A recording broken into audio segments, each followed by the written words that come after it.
तो hello everyone, स्वागत है दोस्तों का फिर से आप सभी लोग का हमारे इस न्यू वीडियो में। तो दोस्तों आज की इस वीडियो में बेसिकली हम बात करने वाले हैं CIASF यानी सेंट्रल इंडस्ट्रियल सिक्योरिटी फोर्स 2022 की जो वैकेंसी आपकी आई थी 540 पोस्ट की, और साल 2019 की जो आपकी हेड कांस्टेबल मिनिस्ट्रियल की जो वैकेंसी थी आपकी 400 समथिंग पोस्ट की, 420 पोस्ट के आसपास।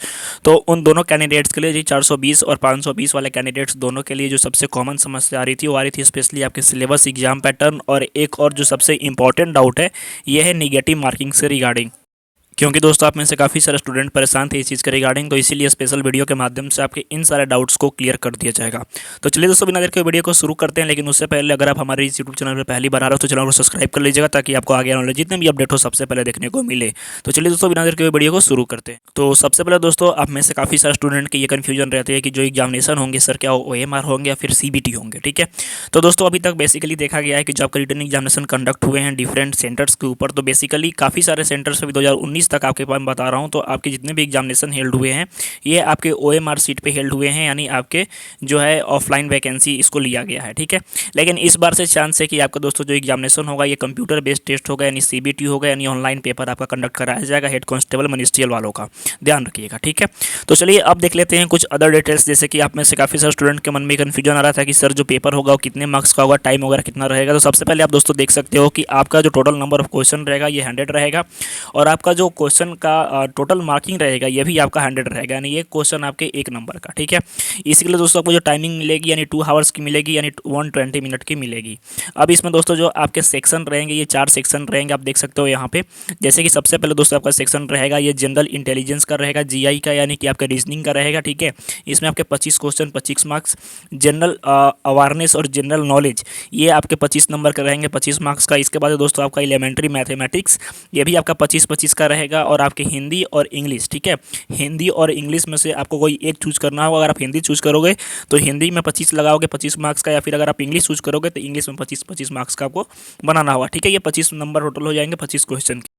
तो यहाँ पे दोस्तों आपकी जो टोटल मार्किंग हो जाएगी आपकी 100 मार्क्स की हो जाएगी 100 क्वेश्चंस के लिए। ठीक है, एक और चीज़ की काफ़ी सारे स्टूडेंट की डाउट आ रहे थे कि सर जो पेपर होगा हिंदी में होगा या फिर इंग्लिश में होगा, ऑफलाइन या ऑनलाइन होगा। तो सबसे पहले चीज़ दोस्तों कि अगर आपका पेपर OMR पे होगा, ठीक है, या फिर आपका जो पेपर है ये ऑनलाइन होगा, ये दोनों कंडीशन में जो आपके पेपर होंगे ये बाईलिंगुअल रहेंगे। बाईलिंगुअल यानी आपके हिंदी और इंग्लिश दोनों में रहेंगे, जैसा कि आप नोटिफिकेशन में देख सकते हो, इस चीज़ को बताया गया है मेरे स्क्रीन के ऊपर। एक और चीज़ आप इसमें देख सकते हो कि दोस्तों जो आपकी निगेटिव मार्किंग है, आपकी दोस्तों जो निगेटिव मार्किंग है यानी इस पेपर के लिए वो नहीं है, यानी आपके 100 में से निगेटिव मार्किंग बिल्कुल नहीं है। आप 100 आउट ऑफ 100 टच कर सकते हो बिना कोई झिझक के। अगर क्वेश्चन नहीं भी आ रहा है, कन्फ्यूजन में है, तो भी आप उसको टिक कर सकते हो। इसके लिए कोई निगेटिव मार्किंग CISF नहीं काटेगा, ध्यान दीजिएगा। स्पेशली मैं बात कर रहा हूँ ASI, ठीक है, ASI स्टेनो और आपके हेड कांस्टेबल मिनिस्ट्रियल साल 2019 की वैकेंसी और साल 2022 की वैकेंसी दोनों के लिए। ये जो नोटिफिकेशन का टुकड़ा अपना स्क्रीन के ऊपर देख पा रहे हो साल 2022 की वैकेंसी का है, और 2019 की वैकेंसी में इस चीज़ को मेंशन किया गया है। तो आई होप कि ये जो डाउट होगा आपके मन से 3-4 ये क्लियर हो गए होंगे। अब सिलेबस दोस्तों देख लेते हैं। तो लगभग आपको बता दूं कि आपका जो जनरल इंटेलिजेंस यानी जो आपके रीजनिंग का सिलेबस होगा ये बिल्कुल सेम होगा जैसे कि SSC GD वगैरह का आपका होता है, ध्यान रखिएगा। ठीक है, जैसे सबसे पहले है आपका एनालॉगी, फिर सीरीज है, फिर कोडिंग डिकोडिंग है। इसके बाद है आपका मैथमेटिकल ऑपरेशन, जैसे कि आपको दिया जाएगा 6 डिवाइडेड बाई 3 प्लस 5, इस डिवाइड मीन्स प्लस हो जाएगा, प्लस मीन्स माइनस हो जाएगा। तो इस तरह का क्वेश्चन आपका रहेगा। ब्लड रिलेशन रहेगा, ठीक है, मैथमेटिकल ऑपरेशन, साइनोलॉजीज और नंबर पजल रहेगा, वेन डायग्राम रहेगा। तो इस तरह के आप दोस्तों देख सकते हो, इस चीज़ का स्क्रीनशॉट ले सकते हो, या फिर इसका PDF मैं आपको टेलीग्राम पे प्रोवाइड करवा दूंगा। ठीक है, जनरल नॉलेज की बात करें तो दोस्तों जनरल नॉलेज में आपके साइंस, इनोवेशन एंड डिस्कवरी से क्वेश्चन रहेगा, ये मस्ट हो जाएगा। साइंस आपका 12th बेसिस पे पूछा जाएगा, ध्यान रखिएगा। ठीक है, तो साइंस में इनोवेशन जैसे कि काफ़ी सारे डिस्कवरी, जैसे कि आपसे पूछ दे कि एटम की खोज किसने की थी, ठीक है, आपके पीरियोडिक टेबल की खोज किसने की थी, तो ये सारी चीज़ें आपको क्लियर होनी चाहिए। इसके बाद दोस्तों आपका general politics, economics, general politics में आपके आर्टिकल्स क्लियर होने चाहिए। जैसे कि अगर पूछ दे कि आपके अनटचेबिलिटी के खिलाफ जो अधिकार है वो कौन से आर्टिकल के तहत आता है, तो आर्टिकल 17। इस तरह का आपका क्वेश्चन हो सकता है। हिस्टोरिकल इवेंट्स, जैसे कि आपसे पूछ दे कि स्वदेशी आंदोलन कब हुआ था, चौरी चौरा कांड कब हुआ था, ठीक है, भारत आज़ाद कब हुआ था, तो इस तरह का आपका हिस्टोरिकल इवेंट्स भी क्लियर होना चाहिए। इसके बाद है आपका साइंटिफिक रिसर्च, जैसे कि आपसे पूछ दे कि ये आपके एक्सरे है, इसका रिसर्च किसने किया था, खोज किसने किया था, ठीक है, बजट से और 5 ईयर ईयर प्लान से ध्यान रखिएगा। जैसे आपसे पूछ दे कि जो फर्स्ट 5 ईयर प्लान था ये किस मॉडल पे बेसिस था, सेकंड 5 ईयर प्लान किस मॉडल पे बेसिस था, आपका रोलिंग प्लान कब आया था, तो ये भी आपका क्लियर होना चाहिए। ठीक है, इसके बाद है आपका स्पोर्ट एंड एथलीट पे दोस्तों आपको दो तरह के क्वेश्चन आएंगे। एक आएगा आपको करंट अफेयर से, जैसे कि कोई ट्रॉफी वगैरह रहेगा, ये किसने जीता, वर्ल्ड कप किसने जीता।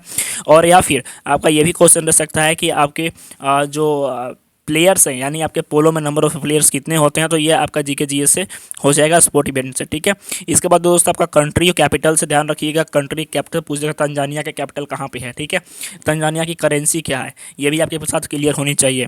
Important and financial economics news जो अभी लेटेस्ट में चलती है, यानी करंट अफेयर्स। ठीक है, कल्चरल रिलेटेड न्यूज, जैसे कि आपसे पूछ दे कि जो क्षत्रिय नृत्य होता है ये कहाँ पे होता है। ठीक है, इसके बाद है आपका इंडिया एंड नाइबरिंग कंट्रीज, यानी भारत के पड़ोसी देश, जैसे कि पूछ दे कि म्यांमार के साथ कौन कौन से राज्य के बॉर्डर लगते हैं।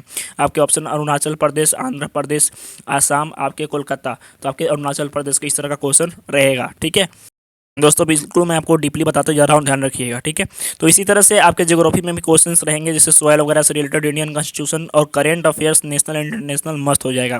करेंट अफेयर्स के लिए दोस्तों आपके एग्जामिनेशन का जैसे ही डेटा आएगा, आपको ठीक 10 दिन 15 दिन पहले आपको करंट अफेयर्स की एक सीरीज प्रोवाइड करवा दूंगा। मैं गारंटी देता हूँ इस बात की, जिसके माध्यम से आपके करंट अफेयर्स के एक भी क्वेश्चन नहीं छूटेंगे, मैं इसकी गारंटी देता हूँ 100%, ध्यान रखिएगा। ठीक है, बाकी अगर आप अभी करंट अफेयर्स कहीं से पढ़ रहे हो तो अच्छी बात है, रेगुलर क्लासेस यूट्यूब वगैरह पर मिल जाएंगी आपको, उसको अटेंड करते रहना। इसके बाद है आपके अर्थमैटिक यानी मैथ के बारे में, तो मैथ में आप देख सकते हो नंबर सिस्टम है, प्रोबेबिलिटी है, एचसीएफ एलसीएम है, अलजेब्रिक एक्सप्रेशन है, एवरेज है, percentage, profit loss, simple interest, compound interest, ratio, mix ratio, time and work, mensuration, trigonometry, geometry, data interpretation, number system and आपके Hindi number system, speed, time and distance and time and work, यानी जो आपका math का syllabus है बिल्कुल same है आपका 10th के बेसिस पे, जैसे एसएससी जीडी वगैरह में आते हैं टॉपिक्स। ठीक है, इसके बाद दोस्तों आपका हिंदी में, तो हिंदी में आपको बता दूं मैं, सबसे पहले हिंदी और इंग्लिश दोनों वाले समझ लेंगे। सबसे पहले दोस्तों आपका क्लियर होना, हिंदी और इंग्लिश दोनों वाले स्टूडेंट समझ लेंगे। सबसे पहले दोस्तों आपका क्लियर होना चाहिए विलोम शब्द, ध्यान रखिएगा। विलोम शब्द यानी आपका एंटोनिम्स। ठीक है, उसके बाद है आपका समानार्थी शब्द, समानार्थी यानी कि आपका सिनोनिम्स। ठीक है, एंटोनिम्स सिनोनिम्स आपका क्लियर होने चाहिए। आपका फिल इन द ब्लैंक्स आएगा हिंदी और इंग्लिश में, कंप्रहेंशन आएगा, कोई पैसेज रहेगा। ठीक है, 5 नंबर का पैसेज आपका हो जाएगा। इसके बाद है दोस्तों आपका व्याकरण से, यानी कि जैसे आपका संज्ञा, नाउन, प्रोनाउन, ये सब क्लियर होना चाहिए। प्रीपोजिशन इंग्लिश वाले ध्यान रखेंगे, प्रीपोजिशन से क्वेश्चन आएंगे आपका। ठीक है, और भी यहाँ पर टॉपिक दिया हुआ है, कारक, pronoun, adjective, adverb, tense, voice, noun, suffix, प्रत्यय या फिर उपसर्ग, इससे भी दोस्तों आपका 1-2 क्वेश्चंस रहेंगे। तो आई होप दोस्तों कि सारी जानकारी आपको समझ में आ गई होगी, सारे टॉपिक्स आपको क्लियर हो गए होंगे। अगर आपके मन में फिर भी कोई समस्या है तो आप इसका स्क्रीनशॉट ले सकते हो यहाँ पे, अन्यथा मैं इसका पीडीएफ आपको प्रोवाइड करवा दूंगा। तो आई होप दोस्तों कि इस वीडियो के माध्यम से जो भी आपके सिलेबस और एग्जाम पैटर्न रिगार्डिंग समस्या होंगी वो सारे क्लियर हो गए होंगे। तो मिलते हैं दोस्तों नेक्स्ट वीडियो में, तब तक के लिए धन्यवाद, जय हिंद।